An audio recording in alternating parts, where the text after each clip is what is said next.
नमस्कार, मी Vishal Dhane, vice president JBG Satara hill half marathon. यंदाचं आपलं हे 14वं वर्ष आहे आणि या 14व्या पर्वामध्ये आपण बॅक टू रूट ही थीम घेऊन या ठिकाणी आलो आहे। यंदा 8000पेक्षा जास्त धावपटूंनी या स्पर्धेची नावनोंदणी केलेली आहे आणि ही सगळी स्पर्धा फक्त आणि फक्त अर्ध्या तासामध्ये बुक होते।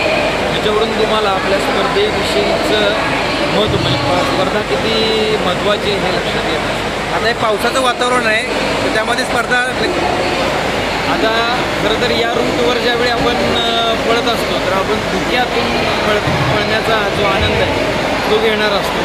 तर यंदा आता तुम्ही पाहताय आजूबाजूला पावसाचं वातावरण आहे, उद्यासुद्धा साधारण शॉवर दिसतोय याच्यामध्ये आणि मग अशा रूटवरती पळताना निश्चितच तुम्हाला एक वेगळा आनंद होईल। ज्यांचं कोणाचं रजिस्ट्रेशन मिस झालं आहे किंवा ज्यांना कोणी अजूनही हा रूट पळलेला नाही आहे, मी विनंती करतो की तुम्ही आयुष्यात एकदा तरी या सातारा हिल हाफ मॅरेथॉनचा रूट पळून बघा, धमाल मजा येईल।